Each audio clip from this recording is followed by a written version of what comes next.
বাংলাদেশের পররাষ্ট্রনীতিতে নতুন সম্ভাবনার ইঙ্গিত দিচ্ছে সৌদি আরবের সঙ্গে সাম্প্রতিক কূটনৈতিক যোগাযোগ। আজ প্রধানমন্ত্রীর কাছে সৌদি যুবরাজের আনুষ্ঠানিক আমন্ত্রণপত্র হস্তান্তরের মধ্য দিয়ে দুদেশের সম্পর্কে নতুন গতির আভাস মিলছে। একই সঙ্গে প্রধানমন্ত্রী তারেক রহমানও সৌদি যুবরাজকে বাংলাদেশ সফরের আমন্ত্রণ জানিয়েছেন। এমন প্রেক্ষাপটে প্রশ্ন উঠছে, এই কূটনৈতিক যোগাযোগ কি কেবল সৌজন্য, নাকি এর মধ্য দিয়ে বিনিয়োগ, জ্বালানি, শ্রম বাজার, প্রতিরক্ষা সহযোগিতা এবং আঞ্চলিক ভূ রাজনীতিতে আরও গভীর অংশীদারিত্বের ভিত্তি তৈরি হচ্ছে? এই সকল প্রশ্নের উত্তর খুঁজতেই দেশ টেলিভিশনের নিয়মিত আয়োজন দেশ সন্ধ্যা। আপনাদের সকলকে আমন্ত্রণ জানাচ্ছি আজকের আয়োজনে। সঙ্গে আছি আমি শারমিন নাসি। আমাদের আজকের আলোচনার শিরোনাম নির্ধারণ করেছি আমরা সৌদি যুবরাজের আমন্ত্রণ, কূটনীতির নতুন দিগন্ত। আলোচনা এগিয়ে নিতে আমাদের সঙ্গে দুজন সম্মানিত অতিথি যুক্ত হয়েছেন। একে একে তাদেরকে পরিচয় করে দিতে চাই। আমার ডানে আছেন অবসরপ্রাপ্ত মেজর নাসির উদ্দিন আহমেদ, ভূরাজনীতি ও নিরাপত্তা বিশ্লেষক, এবং আমার বামে আছেন সহযোগী অধ্যাপক ওবায়দুল হক, সম্পর্ক বিভাগ, ঢাকা বিশ্ববিদ্যালয়। আপনাদের দুজনকেই আমন্ত্রণ জানাচ্ছি আজকে দেশ সন্ধ্যার আয়োজনে। আমি আসলে আলোচনা শুরু করতে চাই সহযোগী অধ্যাপক ওবায়দুল হক আপনাকে দিয়ে। আমরা যেমনটি বলছিলাম, বাংলাদেশের পররাষ্ট্রনীতিতে নতুন সম্ভাবনার ইঙ্গিত দিচ্ছে সৌদি আরব। আসলে এই আজকের এই কূটনৈতিক ভাষায় আসলে আপনি কিভাবে ব্যাখ্যা করবেন আমন্ত্রণপত্রটাকে? জি, আমি আসলে পুরো ব্যাপারটি জানতে পেরেছি বিকালে, এবং জেনে আপনি যেটা বললেন নতুন সম্ভাবনার ইঙ্গিত দিচ্ছে, আমার মনে হয় সেটাই খুব ভালো ব্যাখ্যা এটার। আমার মনে হয় খুবই তাৎপর্যপূর্ণ একটা ডেভেলপমেন্ট আজকে এটা হয়েছে, বিশেষ করে মাননীয় প্রধানমন্ত্রী চীন সফরের পর, মালয়েশিয়া সাকসেসফুল, আমি বলবো সফল মালয়েশিয়া এবং চীন সফরের পর সৌদি আরবের দিক থেকে এরকম একটা আমন্ত্রণ আসা। এবং আমন্ত্রণ কিন্তু তিনি শুধু বাংলাদেশের প্রধানমন্ত্রীকে জানিয়েছেন তা নয়, আমাদের দিক থেকে যখন আমন্ত্রণ জানানো হয়েছিল, এটি আগেই জানানো হয়েছিল, আমাদের এখান থেকে পররাষ্ট্র উপদেষ্টা গিয়েছিলেন ওখানে, এবং সৌদি যুবরাজও কিন্তু আগ্রহ দেখিয়েছেন তিনি বাংলাদেশে আসবেন। এবং আজকে সাংবাদিকদের সাথে কথা প্রসঙ্গে কথা বলতে গিয়ে পররাষ্ট্র উপদেষ্টা যেটা বলেছেন, এমনও হতে পারে যে সৌদি যুবরাজই আগে আসলেন, আমাদের প্রধানমন্ত্রী পরে গেলেন। সব মিলিয়ে আপনি বলছিলেন আপনার সূচনা বক্তব্যে যে এখানে আপনি বিনিয়োগের কথা বলছিলেন, আপনি এখানে শ্রমবাজারের কথা বলছিলেন। আমার মনে হয় এখানে এই সব কিছু ছাপিয়ে এগুলো কিন্তু শেষ পর্যন্ত গুরুত্বপূর্ণ বলে প্রমাণিত হবে আমাদের এই দ্বিপাক্ষিক সম্পর্কে। কিন্তু আমি মনে করি সব কিছু ছাপিয়ে এই মুহূর্তে সৌদি আরবের দিক থেকে তারা নিজ আগ্রহে এসে প্রধানমন্ত্রীর সাথে, মাননীয় প্রধানমন্ত্রীর সাথে দেখা করে যে আমন্ত্রণপত্রটি পৌঁছে দিয়েছেন, এটা খুব সিগনিফিকেন্ট। এটা এই সরকারের জন্য একটা শক্ত ভিত্তি হিসেবে কাজ করবে, কূটনৈতিক বিজয় একটা, যে এক ধরনের স্বীকৃতি যে সৌদি আরব নিজে থেকে বাংলাদেশের সাথে, এই নতুন সরকারের সাথে, নতুন বাংলাদেশের সাথে তারা সম্পর্ক করতে চাইছে। সৌদি আরবের দিক থেকে অনেক ইন্টারেস্ট আছে, তারা যেটা আপনি বলেন ইনভেস্টমেন্ট, আমাদের দিক থেকে হলো একই জিনিস, যে আমাদের আসলে বিনিয়োগ প্রয়োজন, শ্রমবাজার। কিন্তু আমি মনে করি এখানে ভূ রাজনীতি একটা খুব গুরুত্বপূর্ণ ভূমিকা রাখবে। এবং আপনি দেখেছেন যে ইরান যুদ্ধকে কেন্দ্র করে, আপনি গতকালকেও দেখেছেন একটা খুব সিগনিফিকেন্ট ঘটনা কিন্তু ঘটে গেছে। এই ইরানের সর্বোচ্চ ধর্মীয় নেতা খামেনির যে জানাজা হলো, সেখানে সৌদি আরব যে প্রতিনিধি দল পাঠিয়েছিল, এটা কিন্তু খুব উচ্চ পর্যায়ের একটা প্রতিনিধি দল ছিল। তাদের ডেপুটি ফরেন মিনিস্টার নিজে গিয়েছিলেন, এবং এটা কিন্তু একটা খুব একটা, আমি বলবো খুব স্ট্রং সিগন্যাল, একটা খুব পজিটিভ সিগন্যাল যে তারা আসলে সম্পর্ক পুনর্গঠন করতে চায় ইরানের সাথে। এই হলো সেই ইরান যে সৌদি আরব আক্রমণ করেছিল কিছুদিন আগেই। তো এটা পাঠিয়ে তারা বলতে চাইছে যে আসলে মানে মিডল ইস্টে, মধ্যপ্রাচ্যে ভূ রাজনীতি কিন্তু খুব দ্রুত বদলাচ্ছে। আপনি মনে রাখবেন যে ভূ রাজনীতি কিন্তু আসলে হলো অনেকটা চেস বোর্ডের মতো। আমরা দাবা খেলায় যেমন প্রতিনিয়ত পরিস্থিতি বদলাতে থাকে, এটাও কিন্তু স্ট্যাটিক না, এখানেও কিন্তু পরিস্থিতি বদলাচ্ছে। যে সিচুয়েশন, ওটাকে আসলে শিথিল করার চেষ্টা করছে এরকম কিছু? এটা তো বটেই, প্রশমন তারা করতে চাইছে, কিন্তু এখানে কিন্তু শক্তির ভারসাম্য বদলাচ্ছে। এটা কিন্তু একটা অন্য সিগন্যালও হতে পারে যে ইরান যে একটা ফর্মিডেবল এখানে একটা পাওয়ার, এবং this power is there to be, থাকবে তারা কিছুদিন বা দীর্ঘ সময় এখানে থাকবে। এটা কিন্তু সৌদি আরবের দিক থেকে একটা স্বীকৃতিও হতে পারে যে সে জানে যে চিরকাল সে আমেরিকার সাপোর্ট পেয়ে যাবে কিনা, বিশেষ করে এই পরিবর্তিত পরিস্থিতিতে। যুদ্ধ শুরু হওয়ার পর যে 4 মাস গেছে, আপনি জানেন, আপনি ক্লোজলি ফলো করেছেন যে মধ্যপ্রাচ্যে ভূ রাজনীতি বদলেছে। কেউ মার্কিন যুক্তরাষ্ট্রের প্রতি আরও ঝুঁকে পড়েছে, যেমন ইউএই। কেউ কিন্তু তাদের দুর্বলতা বুঝতে পেরেছে যে বিপদের সময় যে কারণে তারা মার্কিন যুক্তরাষ্ট্রের সাথে বন্ধুত্ব করেছিল, যে বিপদের সময় সাপোর্ট পাবে, প্রোটেকশন পাবে, সে প্রোটেকশন তারা পায় নাই। এখানকার রিয়েলিটি হলো এই ভূ রাজনৈতিক বাস্তবতা, Iran is a reality, Iran is probably, এই regime is probably going to be there. এদেরকে আপনি চট করে সরাতে পারবেন না, টপল করতে পারবেন না, যেমনটা বলেছিলেন প্রেসিডেন্ট ট্রাম্প। কাজেই ভূ রাজনীতি এখানে প্রতিনিয়ত বদলাচ্ছে। সো এটা শুধুমাত্র যে আপনার উত্তেজনা প্রশমন তা নয়, বরং এটা হতে পারে যে এই রেজিমের স্বীকৃতি। আমি হয়তো একটু বাড়িয়ে বলছি, কিন্তু সময় বলে দিবে আমি বাড়িয়ে বলছি না, এটাই ঠিক। কাজে এই পরিবর্তিত ভূরাজনৈতিক পরিস্থিতিতে এই যে ভারসাম্য নতুনভাবে তৈরি হচ্ছে মধ্যপ্রাচ্যে, এখানে সৌদি আরব নিজের একটা রোল তাকে এখন তৈরি করতে হবে। তার রোল কি হবে? কারণ সৌদি আরবের জন্য এটা এক ধরনের একটা ফেস সেভিং এর একটা সময়, কিভাবে সে তার নিজের ফেস সেভ করতে পারবে। সেখানে বাংলাদেশের মতো একটা দেশের সাথে সম্পর্ক উন্নয়ন, এখানে ইনভেস্টমেন্ট, তারা প্রোঅ্যাক্টিভ হয়ে গিয়ে আসছে, সবকিছু মিলিয়ে আমি মনে করি এটা আমাদের জন্য খুবই আমাদের পজিটিভ। জন্য কি নতুন কোনো বার্তা? এটা আমাদের জন্য খুব পজিটিভ বার্তা, নতুন বার্তা তো বটেই, খুবই পজিটিভ। আপনি জানেন যে এই প্রধানমন্ত্রীর পিতা শহীদ প্রেসিডেন্ট জিয়াউর রহমানের সময় সৌদি আরবের সাথে আমাদের একটা বিশেষ সম্পর্ক তৈরি হয়। এখন এটা সেই সম্পর্কের ধারাবাহিকতা না, ওই সম্পর্ক অনেক অনেক মানে আমি বলবো ড্যামেজড হয়েছে বিভিন্ন সময়ের পরিক্রমায়। তো ওই সম্পর্ককে আবার পুনর্গঠনের জন্য একটা সুযোগ তৈরি হয়েছে বলে আমি মনে করি, এবং এটা এই সরকারও লুফে নেবে। কারণ এই চীনের পরপরই সৌদি আরব, সৌদি আরব মানে শুধু সৌদি আরব না, সৌদি আরব মানে ইসলামী বিশ্ব। এবং তুরস্কের আপনি দেখেছেন যে পররাষ্ট্রমন্ত্রীও বাংলাদেশ সফর করে গেছেন, খুবই হাই প্রোফাইল, খুবই সাকসেসফুল সফর। কাজে তারেক রহমানের জন্য, তারেক রহমানের সরকারের জন্য ক্ষমতা গ্রহণের পরপর প্রথম 4 মাসেই মালয়েশিয়া, চায়না, টার্কি, এখন সৌদি আরব, আমি মনে করি এগুলো সব পজিটিভ বার্তা। জি, অধ্যাপক সহযোগী অধ্যাপক ওবায়দুল হক, আপনাকে ধন্যবাদ। ডক্টর নাসির, এখন আমি আপনার কাছে যেতে চাই। উনি যেমনটি বলছেন যে সম্ভাবনার দুয়ার খুলছে, আপনি আসলে আপনার ভাষায় কি বলবেন, এটিকে কিভাবে ব্যাখ্যা করবেন? ধন্যবাদ আপনাকে, সহযোগী আমাদের সহ আলোচক এবং শ্রোতাদের অনেক শুভেচ্ছা। সৌদি আরবের সাথে আমাদের সম্পর্কটা আমি দুটো দৃষ্টিতে একটু দেখতে চাই। প্রথমত একটা ঐতিহাসিক প্রেক্ষাপট। ঐতিহাসিক প্রেক্ষাপটে প্রথমে আসে শহীদ প্রেসিডেন্ট জিয়াউর রহমানের নাম, যিনি সৌদি আরবের সাথে শুধু নয় সমস্ত মুসলিম বিশ্বের সাথে একটা নতুন সম্পর্কের দিগন্ত করতে চেয়েছিলেন। আমাদের স্বাধীনতার পর একটা ধারণা ছিল যে এটা মুসলমানদেরকে হারিয়ে একটা নন মুসলিম হেজিমনি হচ্ছে এই ভূখণ্ডে, সেটার থেকে উনি একটা উত্তরণ করেছেন 75-এর পট পরিবর্তনের পরে। এবং সৌদি আরবে আজকে যে এই বিশাল একটা সবুজ বলয় তৈরি হয়েছে, সেটার পিছনে বিশেষ করে আরাফাতের ময়দানে জিয়াউর রহমানের অবদান আমরা সবাই জানি। সেখানে গাছটাকে শহীদ জিয়ার নামে জিয়া ট্রি হিসাবে অনেকেই চেনে। এরপরে প্রেসিডেন্ট এরশাদের সময় যেটা হয়েছে যে আমি ব্যক্তিগতভাবে যেহেতু অংশ নিয়েছিলাম 90-91 যে উপসাগরীয় যুদ্ধ হয়েছিল, একজন তরুণ ক্যাপ্টেন হিসাবে আমি এখান থেকে ইনফ্যান্ট্রি রেজিমেন্টের সাথে গিয়েছিলাম। সেই সৌদি আরবের মাতৃভূমি, তাদের ভূখণ্ড রক্ষার জন্য আমরা গিয়েছিলাম, এবং তখনই আমাদেরকে একটা উচ্চ মর্যাদায় তারা দেখতে পেয়েছিল।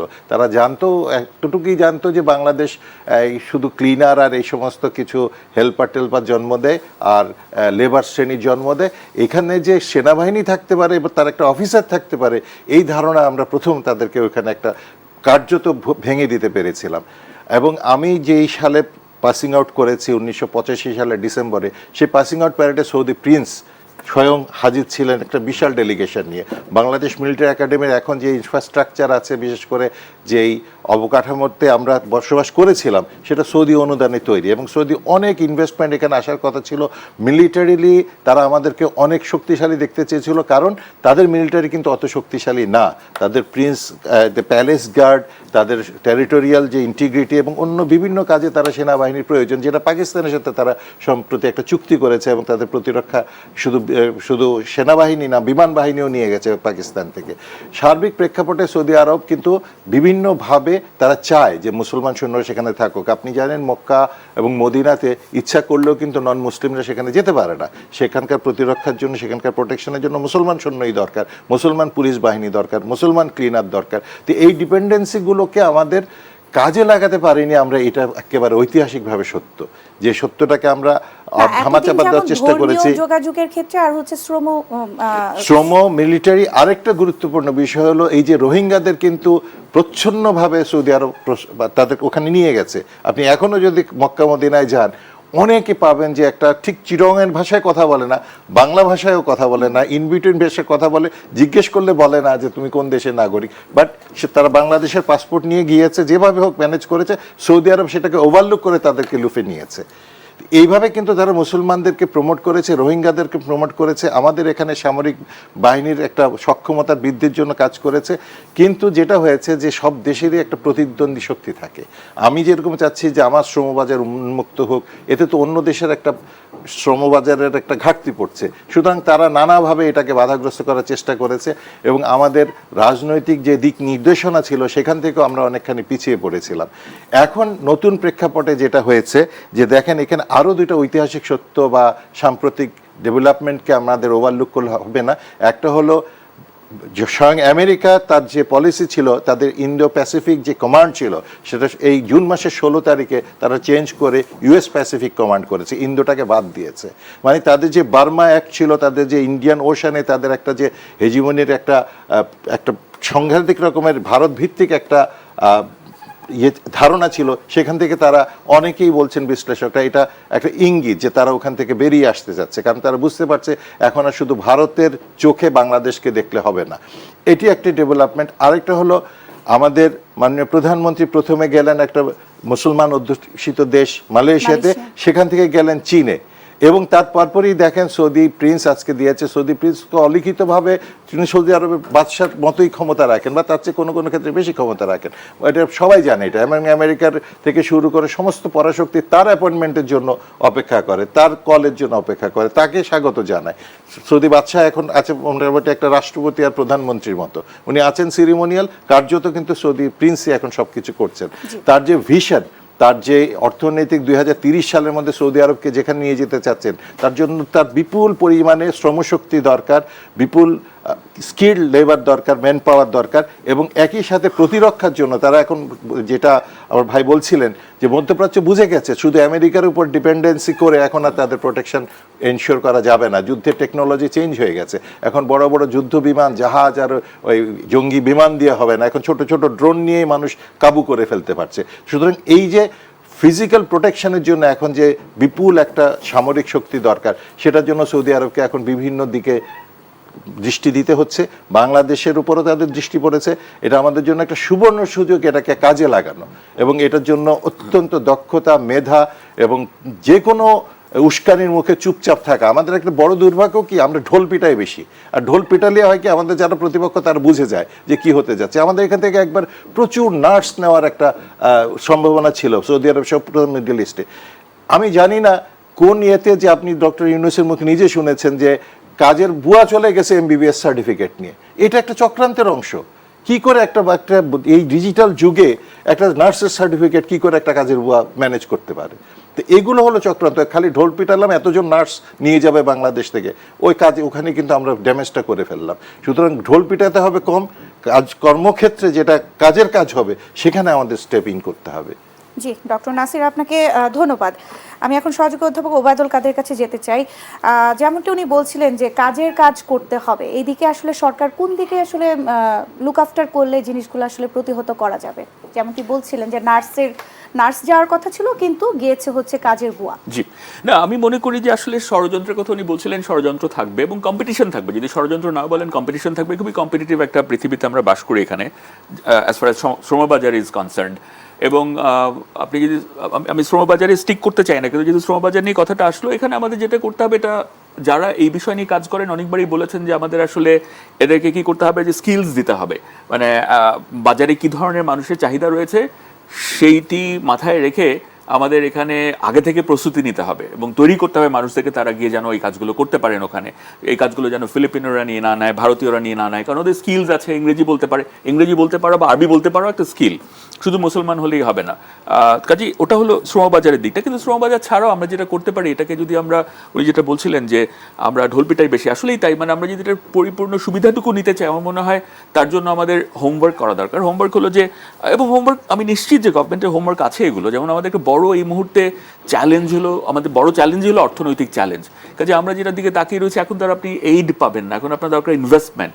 সেই ইনভেস্টমেন্টগুলো সৌদি আরব কোথায় কোথায় ইনভেস্ট করতে পারে, মানে সফরগুলোর আগে কোন কোন বিষয়ে আমরা। আরেকটা খুব ইন্টারেস্টিং জিনিস আমাদের আলোচনায় আসেনি, সেটি হলো আজকে যখন তারা দাওয়াতপত্র দিতে এসেছেন, তার পরপর যখন পররাষ্ট্র উপদেষ্টা কথা বলেছেন, তিনি কিন্তু বলেছেন যে খুব শিগগিরই সৌদি আরবের পররাষ্ট্রমন্ত্রী বাংলাদেশ ভিজিট করবেন। তার মানে প্রক্রিয়া শুরু হয়ে গেছে। এবং এই সমস্ত মিটিংয়ের মধ্যেই আসলে ওই এরিয়াগুলো ঠিক করতে হবে যে আমাদের, মোট কথা যে আমাদের একটা এই সম্পর্কটাকে একটা কৌশলগত সম্পর্কে রূপান্তরিত করতে হবে। এটা শুধু একটা দ্বিপাক্ষিক সম্পর্ক, একটা আপনার ফ্যানফেয়ার, ছবি তোলা হলো, ফটো অপরচুনিটি, তা না। এটাকে কি করে এলিভেট করা যায় আরও উচ্চ পর্যায়ে, যেটা থেকে আমরা উভয় বেনিফিটেড হতে পারি, সেই হোমওয়ার্কগুলো দরকার। জি, সহযোগী অধ্যাপক ওবায়দুল হক, আপনাকে ধন্যবাদ। ডক্টর নাসির, আপনার কাছে প্রশ্ন হচ্ছে যে সৌদি আরবের একটা ভিশন আছে 2030। হ্যাঁ, এর সঙ্গে বাংলাদেশের উন্নয়ন পরিকল্পনার কী ধরনের সমন্বয়ের সুযোগ রয়েছে? দেখুন, আমাদের বর্তমান যে সরকার আছে তার মেয়াদও কিন্তু ওই 2030 কাছাকাছি সময়ে শেষ হয়ে যাবে, এবং খুব অল্প মানে হাতে গোনা সময় বলতে গেলে, কারণ 2026 সালের মাঝ অতিক্রম করে ফেলছি আমরা। সৌদি আরব যে জার্নিটা 2030-কে টার্গেট করে শুরু করেছে সেটা আজ থেকে আরো অনেক বছর আগে, আর আমরা শুরু করেছি 2026 সালে। 2016 মেবি। হ্যাঁ, 16 ওই কাছাকাছি ওই সময়, আমার ঠিক সালটা মনে নেই। তো আমাদের কিন্তু এই যে নতুন প্রেক্ষাপটে আমাদের যে জার্নিটা এটা শুরু করেছে আমরা 2026 সালে এসে।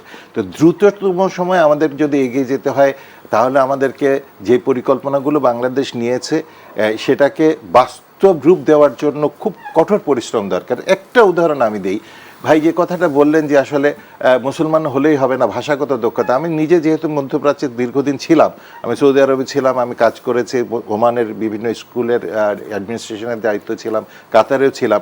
আমার কষ্ট লেগেছে যে জায়গাটা, যে আমাদের মাদ্রাসায় আমাদের স্টুডেন্টরা 10 বছর 12 বছর আরবি পড়ে, কিন্তু সেখানে যে তারা কিন্তু ক্লিনার আর মসজিদের খাদেম হয়। আর ফিলিপিনোর যারা আছে তারা আরবি ওরকম জানেই না, 3 মাসের একটা কোর্স করে, ল্যাঙ্গুয়েজ কোর্স। তারপরে শ্রীলঙ্কার নার্স, তারপর ইন্ডিয়ান নার্স এবং আপনার ফিলিপিনো নার্স, তারা 3 মাসের একটা আরবি কোর্স করে। তারা সব হোয়াইট কালার জব পেয়ে যাচ্ছে ওখানে। তারা হয় বাসার কেয়ারটেকার, তারা হয় সুপারভাইজার, আমাদের লোক যে হয় ক্লিনার। কিন্তু সে মাদ্রাসাতে পড়েছে, কিন্তু আরবি পড়েছে 10 বছর, কথা বলতে পারে না। এবং যে আরবিটা সেখানকার মানুষ কথ্য ভাষায় কথা বলে, সেই আরবিটা তো শিখতে হবে।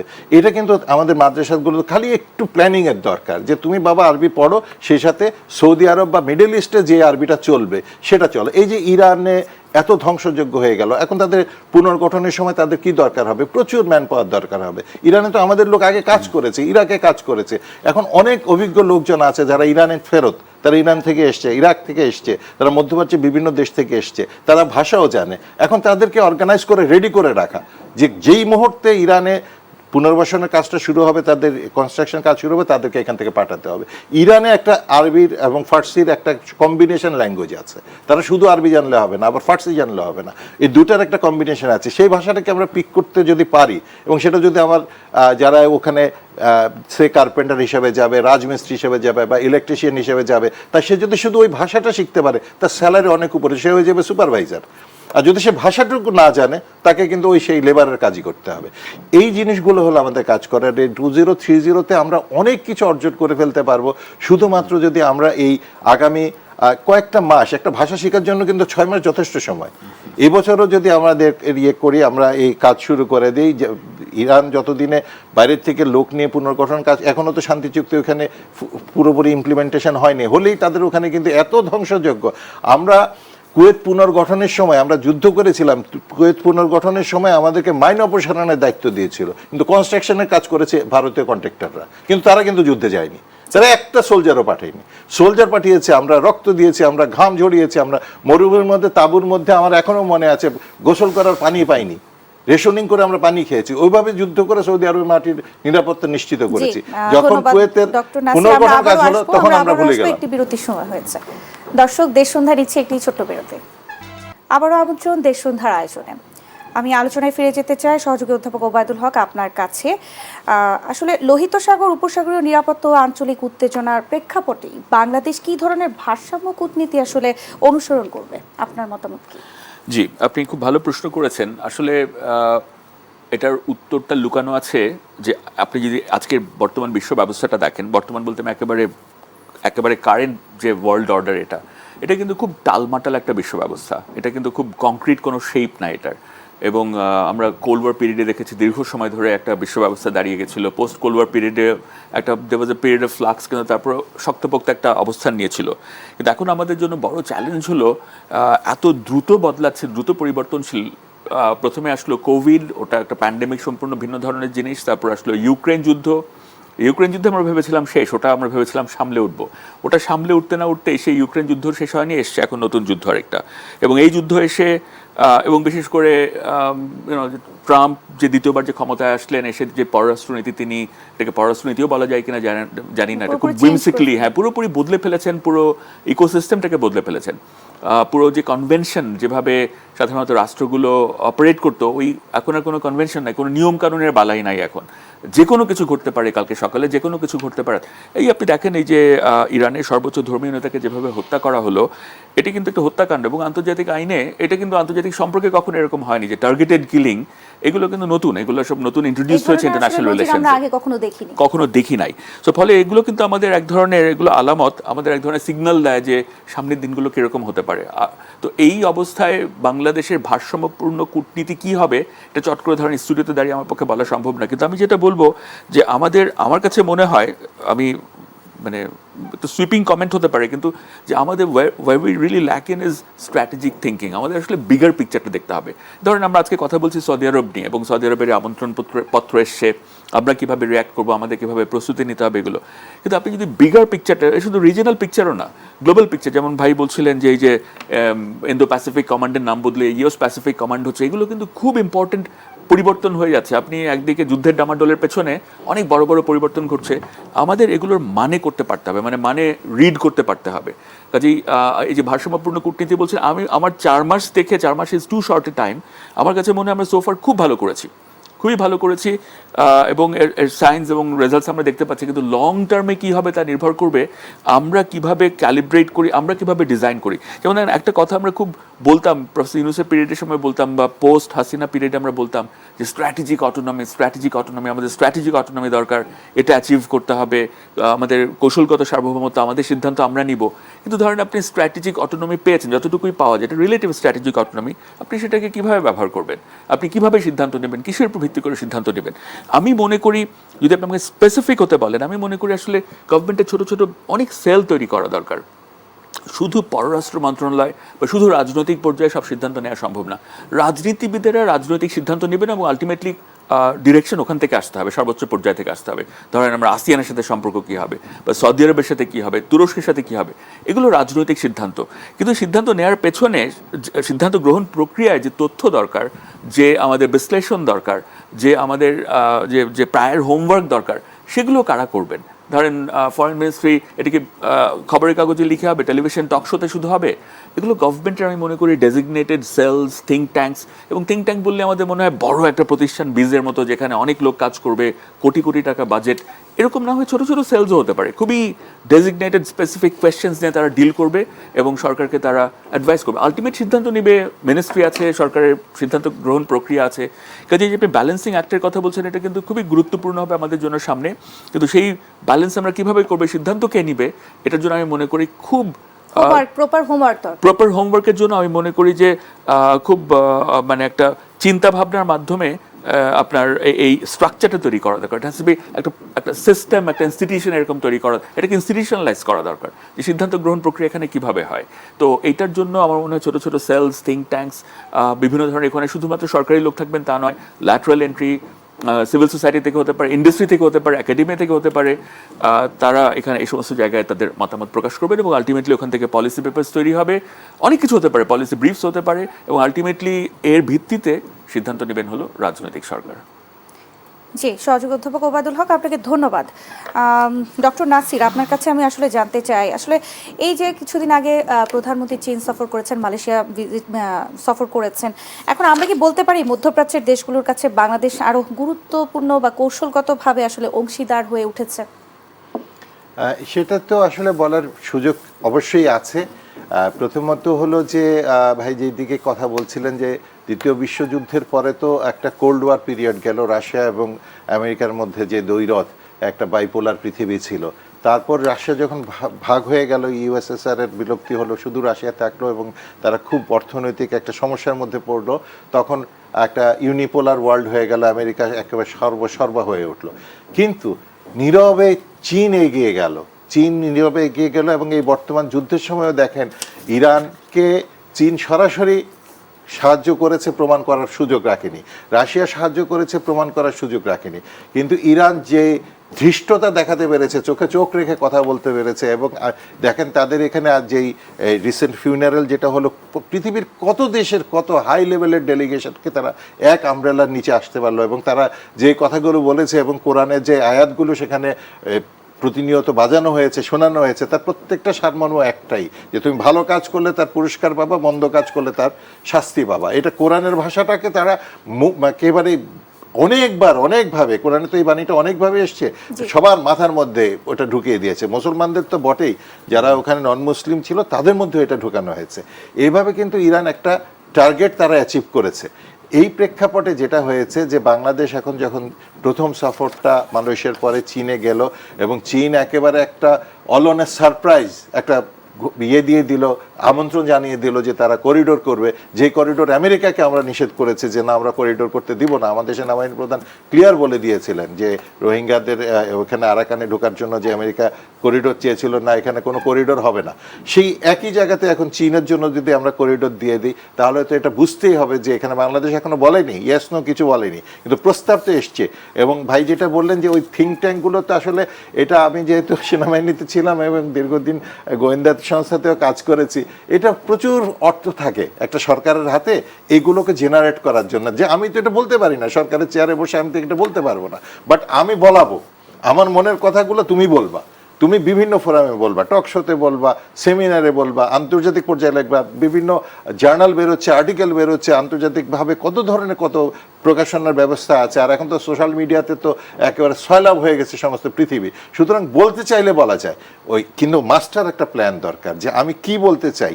একই কথা উনিও বলবেন, আপনিও বলবেন, আমিও বলবো, উনিও বলবো, কিন্তু বিভিন্ন অ্যাঙ্গেলে বলবো। একই কথা যদি বলি তাহলে এটা বুঝে যাবে যে এটা শেখানো কথা, এটা সরকারের প্রচার যন্ত্র, খালি এক এক সময় এক এক স্টেশন থেকে বাজছে। নো, আমি বলবো আমি সামরিক দৃষ্টিকোণ থেকে যে সৌদি আরবের সাথে আমাদের কেন সুসম্পর্ক রাখা দরকার। উনি বলবেন শিক্ষাগতভাবে কিভাবে আমরা সৌদি আরবের এক্সপার্টিসকে কাজে লাগাতে পারি। তাদেরও কিন্তু যথেষ্ট ভালো ভালো শিক্ষা প্রতিষ্ঠান আছে। আমাদের এখানে কিন্তু আরবি পড় জানা প্রচুর স্টুডেন্ট আছে, তারা কিভাবে ওখানে যে এক্সপ্লোর করতে পারে। তাদের দরকার এখন যে তারা ভিশন 2030, তাদের প্রচুর স্কিল ম্যান পাওয়ার দরকার। ওইখানে যে আপনি নিশ্চয়ই জানেন যে সৌদি বাদশাহ যে প্রিন্স যে একটা নতুন টাউনশিপের প্ল্যান করেছেন, একেবারে পুরো ডেজার্টের মধ্যে, পুরোটা এটা এআই দিয়ে চলবে। সুতরাং এখানে যে এআই সক্ষম যে প্রযুক্তি নির্ভর যে জনসংখ্যা দরকার, একই সাথে আপনার প্রযুক্তি মানে হলো আবার প্রযুক্তির ঝুঁকিও আছে, সাইবার অ্যাটাক হবে যখন তখন হবে। তো সেটাকে প্রোটেকশন দেওয়ার জন্য যে ম্যান পাওয়ারটা দরকার, আমরা কি সেটা তৈরি করতে পারছি? আমাদের সিলেবাসগুলো কি বিশ্ববিদ্যালয়ের ওভাবে তৈরি হচ্ছে যে আমরা মধ্যপ্রাচ্যের সাইবার জগৎটাকে দখল করার জন্য ওদের কি দরকার, চল আমরা ওইভাবে করি, এবং আমাদের সাইবার এক্সপার্টদেরকে ইনসেন্টিভ দেই, তুমি শিখো সাইবার সিকিউরিটি, এআই শিখো, সাথে যদি আরবি শিখো, তুমি মাসে 10,000 টাকা করে স্টাইপেন্ড পাবা, খালি আরবিটা শিখো তুমি। আমাদের মাদ্রাসায় স্টুডেন্টরা এখন পড়ছে ঢাকা বিশ্ববিদ্যালয়, সায়েন্সে পড়ছে, তারা কম্পিউটারে পড়ছে, কিন্তু তাদের সেই ল্যাঙ্গুয়েজটাকে কিন্তু আমরা আমাদের কাজে লাগাতে হবে। এটাকে এই জিনিসগুলো যে মাস্টার লেভেলে প্ল্যানিং করে, যেটা বললাম যে ওই শুটটা হবে ভিন্ন, কিন্তু উদ্দেশ্য থাকবে একটাই, যে আমি ওখানে পৌঁছতে চাই। সেইটার জন্য এখন যেটা দরকার, যে আপনি যেটা বললেন যে আমাদের দৃষ্টিভঙ্গির কোনো পরিবর্তন হয়েছে কিনা, কিছুটা তো হয়েছে, এটা বলতেই হবে। আর বিশেষ করে আমেরিকার যে সুপ্রিমেসি, এটা তো ইরান একেবারে দেখিয়ে দিয়েছে, দে আর নট দ্য সুপ্রিম। যদি ইরানের মতো একটা দেশ এত প্রেশার সাস্টেন করতে পারে, আর ওদিকে আবার রাশিয়ার পাশে থেকে একটা দেশ ইউক্রেন কিভাবে সাস্টেন করেছে প্রেশারগুলো, এটা কিন্তু আমাদের মিলিটারি যারা থিঙ্ক ট্যাঙ্ক আছে, যারা আমাদের রাষ্ট্রীয় লেভেলে যারা আমরা চিন্তা করি, প্রতিরক্ষা বা স্ট্র্যাটেজিক চিন্তা ভাবনা করি, তাদের জন্য এটা নতুন একটা দিগন্ত। যে আমাদের এখানে দেখেন, সৌদি আরব কিন্তু একবার চেয়েছিল, আমি যেহেতু এনার্জি সেক্টরে কাজ করি এখন, আমি জানি যে সৌদি আরব কিন্তু এখানে চেয়েছিল 1963 সালে চিটাগংয়ে রিফাইনারি তৈরি শুরু হয়, 68 সালে সেটা কমিশন হয়। তারপর স্বাধীনতার 55 বছর আমাদের দ্বিতীয় কোনো ওয়েল রিফাইনারি হয়নি, তেল শোধনাগার হয়নি। কিন্তু সৌদি আরবের ক্রুড অয়েল আছে, তাদের টাকা আছে, তারা ইচ্ছা করলেই কিন্তু এখানে করতে পারে, কিন্তু আমরা সেটা তাদেরকে প্রস্তাবও দেইনি। তাদের যদি আমরা একটা লং টার্ম এর মধ্যে যাই, পরিকল্পনা আমরা এখনো করিনি। আমাদের অস্ত্র কারখানা আর তেল শোধনাগার, এই দুটোতে আমরা করতে পারি না। আমি একটু বিরতি নিয়ে আসি। দর্শক, দেশ সন্ধ্যায় নিচ্ছি আরো একটি বিরতি। আবারও আমন্ত্রণ দেশ সন্ধ্যার আয়োজনে।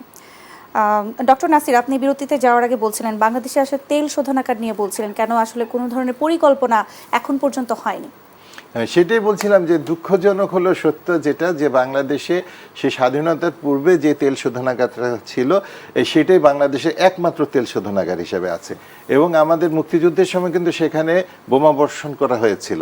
তো ওখান থেকেও আমাদের একটা শিক্ষা নেওয়া উচিত ছিল যে একবার যদি এই কোথাও কারোর সাথে আমাদের যুদ্ধ হয় এবং আমাদের একমাত্র তেল শোধনাগারটা যদি আমাদের আক্রান্ত হয়, সক্ষমতা হারিয়ে ফেলে, তাহলে আমাদের ট্যাঙ্ক চলবে কিভাবে, আমাদের গাড়িগুলো, সেনাবাহিনীর যানবাহনগুলো কিভাবে চলবে, আমাদের সেনাবাহিনীর যে এতগুলো আমাদের আর্মামেন্টাল একটা ইকুইপমেন্ট আছে এবং বিভিন্ন ধরনের যে তেলে তো বিশাল একটা ঘাটতি হয়ে যাবে, আমরা কিভাবে মোকাবেলা করব। সুতরাং এইটা নিয়ে আমাদের কেন যেন কাজ করতে দেওয়া হয়নি, অনেকবার চেষ্টা করা হয়েছিল কিন্তু আলটিমেটলি এটা হয়নি। কেন হয়নি এটা নিয়ে বাধা আসলে কোন দিক থেকে আসছে? এটা বাধা মূলত অ্যাপারেন্টলি যেটা বলা হয় সেটা হচ্ছে যে আমাদের অর্থনৈতিকভাবে এটা ফিজিবল হবে না। এতে আমদানি করা যত সহজ বা আমাদের জন্য যত ফিজিবল হবে, এখানে ইনভেস্টমেন্ট করলে যে টাকাটা আটকা পড়ে যাবে বা এটার প্রোডাকশন খরচ যেটা হবে সেখানে হয়তো আমাদের এর চেয়ে কম পয়সায় আমরা হয়তো আমদানি করতে পারবো। এগুলো কথা আমাদেরকে বোঝানো হয়। কিন্তু একটা জিনিস কি, যখন আপনি প্রতিরক্ষা দৃষ্টিকোণ থেকে দেখবেন আর তখন তেলের দামটা বড় হয়ে যায় কেন, কথা হচ্ছে যে আপনার সক্ষমতা আছে কিনা। আমাদের এখানে শুধু কেন মধ্যপ্রাচ্যের তেলটা এখানে শোধন হবে, কেন রাশিয়ার তেলটা আসতে পারবে না, সেটা এখানে কেন আমি একমুখী হয়ে থাকলাম। যদি মধ্যপ্রাচ্যে এই যে দেখেন এবার যে হরমুজ প্রণালী যখন কাট অফ হয়ে গেল, তখন আমরা কি একটা বিব্রতকর অবস্থার মধ্যে পড়েছিলাম। কিন্তু রাশিয়ার কিন্তু ওয়েল চ্যানেলটা তখন কিন্তু খোলা ছিল, কিন্তু আমাদের শোধনাগার নাই। আমরা এখনো কিন্তু ভারত সেই রাশিয়ার তেল এনে কিন্তু ওইতে তারা ওই আমেরিকার যে নিষেধাজ্ঞা ছিল সে তার বাইরে কিন্তু তারা যে রাশিয়া থেকে তেল এনেছে, অনেক হুমকি ধামকি দিয়েছে, কাজ হয়নি। পরে তারাই বলেছে যে আমরা দিলাম, তোমাদের পারমিশন দিলাম তেল আনো, কারণ ও দেখছে যে ওর পারমিশনকে তোয়াক্কা করছে না। তো এইটা কিন্তু আমাদের জন্য শিক্ষা যে এখনো আমাদের একমুখী সেই মধ্যপ্রাচ্যের তেল আসবে বা এবং আরেকটা বড় স্টেপ হয়েছে যেটা আমি একটু আশাবাদী, যে মালয়েশিয়ার সাথে একটা রিসেন্ট ডেভেলপমেন্ট হয়েছে। তাদের যে পেট্রোনাস আছে তারাও কিন্তু একসময় বাংলাদেশে আসতে চেয়েছিল, কিন্তু যেটা বললাম যে আসলে তো সদিচ্ছাটা সর্বোচ্চ রাজনৈতিক মহল থেকে আসতে হবে। আপনি যত যা কিছুই করেন, প্রাইভেট সেক্টর এগিয়ে আসতে পারে, ফরেন ইনভেস্টমেন্ট এগিয়ে আসতে পারে এবং অনেক কিছু হতে পারে। আমি যেহেতু এনার্জি সেক্টরে বর্তমানে কাজ করছি, আমাদের কিন্তু একবার এখন দেখেন আমাদের তেল কিন্তু সমস্ত ইয়ে থেকে আসে, যে চিটং থেকে যায় নর্থ বেঙ্গল, রাজধানী সহ নর্থ বেঙ্গল সরকার। চিটং পোর্টটা যদি বন্ধ হয়ে যায়, সেটা যদি কোনো কারণে কাট অফ হয়ে যায়, তা আপনার তেল আসবে কোথার থেকে? সেটার বিকল্প হিসাবে আমাদের কাছে ফরেন ইনভেস্টমেন্টের এই সৌদি আরব থেকে একটা টিম এসেছিল, আমি যেটার সাথে আমি কিছুদিন কাজ করার সুযোগ হয়েছিল, যে তারা কিন্তু অলরেডি ভারতে তেল দিচ্ছে এবং তাদের ওখানে একটা ডিসপোজাল দেওয়ার একটা সেন্টার আছে এবং তাদের এলএনজিও দিচ্ছে ওই জায়গার মধ্যে। সেখান থেকে তারা বেনাপুল দিয়ে আমাদের নর্থ বেঙ্গলে দিতে চেয়েছিল, কিন্তু সেটা আলোর মুখ দেখেনি। আমরা কিন্তু ভারত থেকে তেল আনছি, আসাম থেকে, কিন্তু সৌদি আরব যে তেলটা পাঠাতে চেয়েছিল সম্পূর্ণভাবে তাদের খরচে, আমাদের কোনো ইনভেস্টমেন্ট নাই, শুধু আমাদের নীতিগত সিদ্ধান্ত দরকার ছিল, কিন্তু সেটা আমরা করতে পারিনি। জি, ডক্টর নাসির, আপনাকে ধন্যবাদ। সহযোগী অধ্যাপক ওবায়দুল হক, আপনার কাছে প্রশ্ন হচ্ছে, বিনিয়োগ, জ্বালানি, প্রযুক্তি ও মানব সম্পদ উন্নয়নে কি ধরনের বাস্তব সহযোগিতা আসলে আমরা আশা করতে পারি? না, আমাদের এই দুটো জায়গায় আছে আমি মনে করি খুবই গুরুত্বপূর্ণ। একটা হলো যে আপনার এই যে জ্বালানি নিরাপত্তা নিশ্চিতে সৌদি আরব হয়তো আমাদের সাহায্য করতে পারে, এখানে বিনিয়োগ করতে পারে। সে ভাই রিফাইনারির কথা বললেন, সেটা একটা আসপেক্ট হতে পারে। আর অন্য অনেক ধরনের ইনফ্রাস্ট্রাকচার হতে পারে, যে সমস্ত ইনফ্রাস্ট্রাকচার জ্বালানির সাথে সম্পর্কিত, সেটা আমাদের জন্য ওটার হোমওয়ার্ক আমাদের করতে হবে এবং আমাদের দেখতে হবে যে আমরা সৌদি আরব থেকে কি নিতে পারি। সৌদি আরবকে আমরা অনেক কিছু দিতেও পারি, সৌদি আরবকে আমাদের কি দেয়ার আছে সেটাও আমাদের আলোচনার মধ্যে উঠে আসতে হবে। মানে যখন ওদের সাথে সৌদিদের সাথে আমরা বসবো, সেটা হচ্ছে যে ধরেন যে আমরা এখান থেকে আমরা কোনো ট্রেনিং দিতে পারি কিনা, আমরা এখান থেকে ইনস্ট্রাক্টরস পাঠাতে পারি কিনা, টিচার্স পাঠাতে পারি কিনা, শিক্ষক, ওদের ইউনিভার্সিটিগুলোতে শিক্ষকের প্রয়োজনীয়তা রয়েছে, এই ধরনের জিনিস আমরা করতে পারি। আমার মনে হয় যে একটা খুব গুরুত্বপূর্ণ বিষয় তার আলোচনায় ভাই যেটা বলছিলেন সেটা হলো যে উঠে এসছে যে আমাদের এখানে অনেক কিছু আমরা বিদেশি ইনভেস্টমেন্ট নিয়ে অনেক কিছু আমরা ডেভেলপ করতে পারিনি এখানে, যে আমাদের এখানে মনে হয় যে এগুলো অ্যাপারেন্টলি মনে হয় অনেক কস্টলি শুরুতে, কিন্তু এই যে ইন্ডিজেনাইজেশনের একটা অন্য অ্যাডভান্টেজ আছে, স্ট্র্যাটেজিক অ্যাডভান্টেজ, যে আপনি যদি এটা আপনার নিজস্ব সক্ষমতা তৈরি হয় দীর্ঘমেয়াদে, স্বল্প মেয়াদে মনে হতে পারে যে আপনার খরচ অনেক বেশি, কিন্তু দীর্ঘমেয়াদে আপনি লাভবান হবেন। দেখেন আমাদের এখানে গত আমলে আমরা দেখেছি যে এখানে গ্যাস এক্সপ্লোরেশন হয় নাই, আমরা সিএনজি এলএনজির দিকে ঝুঁকে পড়লাম, বড় বড় আমদানিকারক এখানে হঠাৎ করে ভুঁইফোড়ের মতো আপনার তৈরি হলো। ভাই এনার্জি সেক্টরে আছেন, আরও ভালো ব্যাখ্যা করতে পারবেন। কিন্তু দেখেন লং টার্মে আমরা আসলে লাভবান হয়েছি কিনা জানি না। আমাদের এখানে আমাদের এই যে সমুদ্রবক্ষে যে আপনার যে ব্লকগুলো আছে সেগুলো আমরা বিড করি নাই বা করতে পারি নাই, ওখানে নানান ধরনের জটিলতা তৈরি হয়েছে। ওই জটিলতা বা জট ছাড়ানোর চেষ্টা আমরা করিনি। যতখানি আগ্রহ ছিল বিদেশ থেকে কিনে এনে বিক্রি করা, যে দ্রুত পয়সা বানানো যায় সেখানে, কিছু গোষ্ঠীর জন্য এটা খুব লাভজনক হয়, দেশের জন্য আসলে দীর্ঘমেয়াদে লাভ হয় নাই। সো এই যে ইন্ডিজেনাইজেশন বা ধরেন আমাদের ওই ক্যাপাসিটি বিল্ডিংয়ের জন্য আমরা সৌদিদের কাছ থেকে কি কি পেতে পারি সেগুলো আমাদেরকে এখন আইডেন্টিফাই করতে হবে। এবং একটা খুব গুরুত্বপূর্ণ কথা সেটা হলো যে আসলে সিদ্ধান্তটা হতে হবে রাজনৈতিক সিদ্ধান্ত, মানে পলিটিক্যাল উইল ছাড়া বা পলিটিক্যাল ডিসিশন ছাড়া আপনি এগোতে পারবেন না। কাজে বাংলাদেশকে আমরা ভাই বলছিলেন 2030, আমি মনে করি 2026 থেকে 2030 আমাদের জন্য অল্প সময় মনে হলো। আমাদের আসলে এই দিন তারিখ ধরে না, আমাদের রোডম্যাপ থাকা জরুরি, কিন্তু আমরা আসলে কেমন ভবিষ্যতের বাংলাদেশ চাই সেটা আমাদের সিদ্ধান্ত নিতে হবে, রাজনৈতিকভাবে সিদ্ধান্ত নিতে হবে, রাজনৈতিক ঐক্যমত তৈরি হতে হবে। দেখেন আমরা একটা কথা প্রায়ই বলি, আমাদের একটা ডেমোগ্রাফিক ডিভিডেন্ড আছে এখানে, যে কর্মক্ষম জনগোষ্ঠী যেটা, তার যে নাম্বার, শেয়ার নাম্বার, এটা এত বেশি, কিন্তু ডেমোগ্রাফিক ডিভিডেন্ডের আলোচনাটা ওখানেই সীমাবদ্ধ। ওই ডেমোগ্রাফিক ডিভিডেন্ডকে আমরা কীভাবে কাজে লাগাবো আগামী 5 বছরে, 10 বছরে, 15 বছরে, 20 বছরে, অর্থাৎ আপনার এই স্বল্পমেয়াদী, মধ্যমেয়াদী, দীর্ঘমেয়াদী, এগুলো নিয়ে কিন্তু খুব আলোচনা আপনি দেখবেন না। রোড ম্যাপ নাই, কোনো কিছুই নাই, মানে সেই কিন্তু সেই ধরনের কথা বলার মতো বা পরিকল্পনা করার মতো লোক বা সক্ষমতা বা সেই জ্ঞান বা সেই দক্ষতা আমাদের এখানে আছে।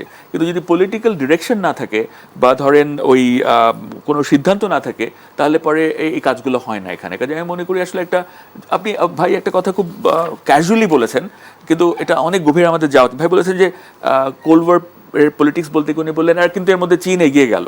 এই যে আমরা কথাটা বললাম চীন এগিয়ে গেল, চীন যে পুরো বিশ্ব দখল করে ফেলেছে, চীন সম্পর্কে আমাদেরকে সব নেগেটিভ ধারণা দেওয়া হয়, কন্ট্রোলড ইকোনমি, কন্ট্রোল পলিটিক্স। আপনি ফেসবুকে কোনো চীনা মিডিয়ার আসলে দেখবেন ফেসবুকওয়ালারাও লিখে দেয়, মেটা লিখে দেয়, বলে যে চায়না স্টেট কন্ট্রোলড মিডিয়া। ওই কথাটা ফেসবুক স্টিকার লাগিয়ে দেয় যে খবরদার সাবধানে, এটা কিন্তু চায়না।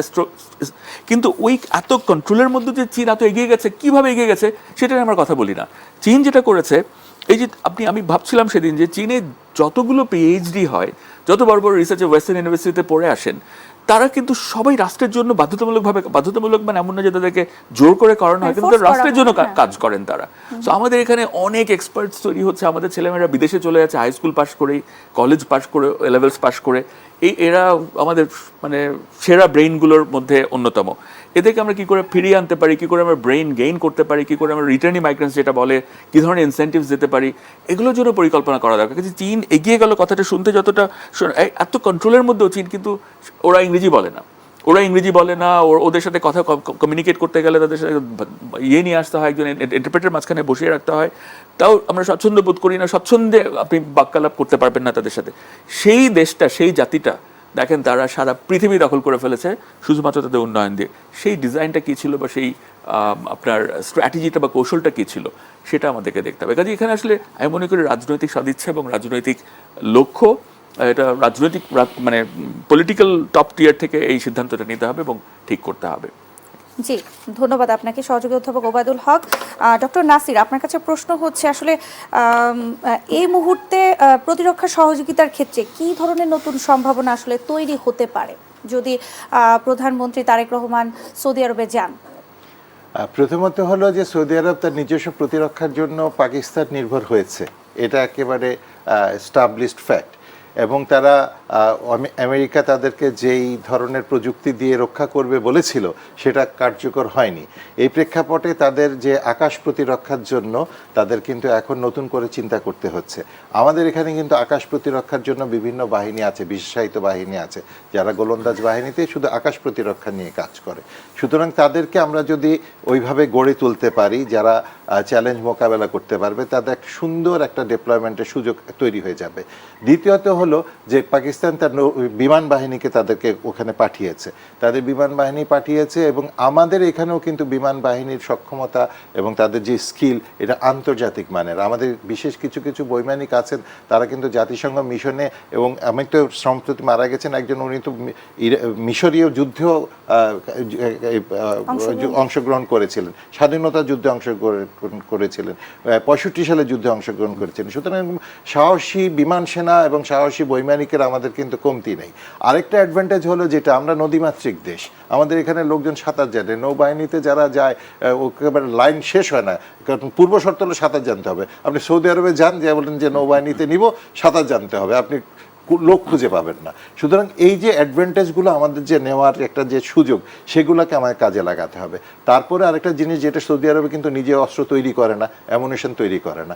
আমরা যদি তাদের সাথে জয়েন্ট ভেঞ্চারে যেতে পারি, আমাদেরও দরকার অস্ত্র কারখানা, যেটা বলেছিলাম স্বাধীনতার আগে হয়েছিল, এই আজ পর্যন্ত হয়নি। আমরা যদি, তোমরা কি ধরনের অস্ত্র চাও সেটা আমাদের দেশে তৈরি করো, আমরা আমাদের ম্যান পাওয়ার তৈরি করে দিব, আমাদের এখানে ফ্রি ইন্ডাস্ট্রিয়াল জোন যেটা বলে করে দিব, যে তোমাদের শুধু আমাদের লোকগুলো এখানে কাজ করবে, আর যেটা অস্ত্র তৈরি হবে সেটা তুমি তোমার দেশে নিয়ে যাবা, বিক্রি করতে চাইলে আমি কিনে নিব, আমার কোনো দায় দাবি থাকবে না এটার উপর।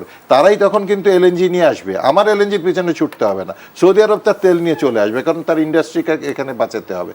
তারপর তাদের একটা কৃষি পণ্য দরকার, তারা কিন্তু মরুভূমির দেশের মানুষ, তাদের মিষ্টি পানি দরকার, তাদের কৃষি পণ্য দরকার। এই জিনিসগুলোকে আমরা কেন এক্সপ্লয়েট করতে পারবো না?